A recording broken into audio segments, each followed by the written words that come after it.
اس سال امریکہ میں گاڑیوں کے تقریباً 25 ایسے ماڈل متعارف کرائے جا رہے ہیں جو صرف بجلی یا پھر بجلی اور پیٹرول دونوں پر چل سکتے ہیں۔ یہاں کی بہت سی بڑی کمپنیوں نے ابھی سے یہ گاڑیاں خریدنے کا اعلان بھی کر دیا ہے۔ جوناتھن لیش ورلڈ ریسورسز انسٹی ٹیوٹ کے سربراہ ہیں۔ اس ادارے نے نئے سال میں ماحولیاتی تبدیلیوں کے ہماری زندگی پر اثرات کے حوالے سے ایک رپورٹ شائع کی ہے۔ یہ سوال اٹھایا جا رہا ہے کہ الیکٹرک گاڑیوں کے استعمال سے ہمارے ماحول کو کیا فائدہ پہنچے گا۔ اگر آپ یہ گاڑی ایک ایسے علاقے میں چلا رہے ہیں جہاں زیادہ تر بجلی کوئلے سے پیدا کی جاتی ہے تو وہاں اس سے کاربن ڈائی آکسائیڈ کے اخراج میں 25% تک کمی ہو سکتی ہے۔ لیش کے مطابق اس سال ماحول کے حوالے سے ٹرانسپورٹ ایک اہم شعبہ ہوگا۔ بڑے بڑے شہروں میں ٹریفک کا رش ایک بڑا مسئلہ بن چکا ہے۔ جنوبی امریکی ممالک کولمبیا اور برازیل میں آج کروڑوں افراد ریپڈ ٹرانزٹ سسٹم استعمال کر رہے ہیں، جس سے بچت اور ٹریفک جام سے چھٹکارے میں مدد مل رہی ہے۔ ریپڈ ٹرانزٹ سستا اور تیز رفتار ہے۔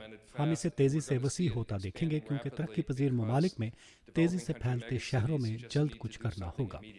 لیش کے مطابق چین اس وقت مختلف شہروں کے درمیان سفر کے لیے تیز رفتار ٹرینوں میں کسی بھی ملک سے زیادہ سرمایہ لگا رہا ہے، اور اس وقت وہاں تیز رفتار ٹرینوں کے لیے بچھے ٹریکس دنیا کے تمام ممالک کے ایسے ٹریکس کی مجموعی تعداد سے زیادہ ہیں۔ اس کے علاوہ چین دوبارہ قابل استعمال توانائی میں بھی بھاری سرمایہ کاری کر رہا ہے۔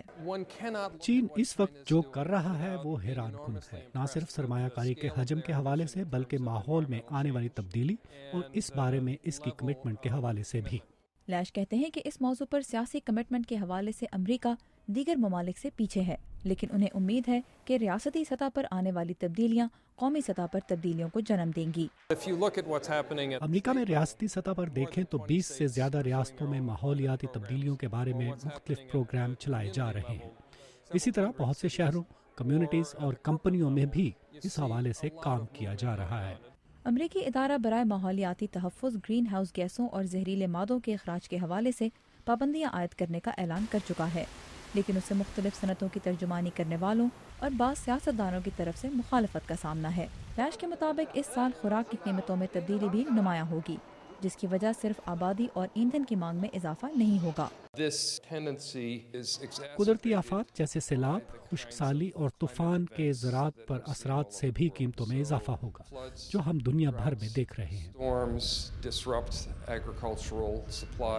عالمی بینک کے کرسٹوفر دلگادو کے مطابق موسم کے باعث رونما ہونے والے واقعات بھی اناج کی پیداوار کو متاثر کر رہے ہیں۔ 2008 کے مقابلے میں ہماری صورتحال آج بہتر ہے۔ ہمارے پاس اناج کا بڑا ذخیرہ ہے، لیکن وہ ایک وقت تک ہی ضرورت پوری کر سکتا ہے۔ ماہرین کے مطابق اگر ماحولیاتی تبدیلیوں کے زراعت پر اثر کی جانب توجہ نہ دی گئی تو غریب ممالک کو درپیش صورتحال مزید خراب ہو سکتی ہے۔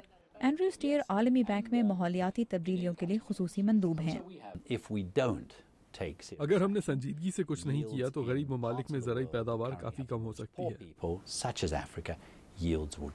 سٹیئر کے مطابق عالمی بینک اس وقت دنیا کے 130 سے زائد ممالک میں خصوصاً زراعت کے شعبے پر ماحولیاتی تبدیلیوں کے اثرات میں کمی لانے پر کام کر رہا ہے۔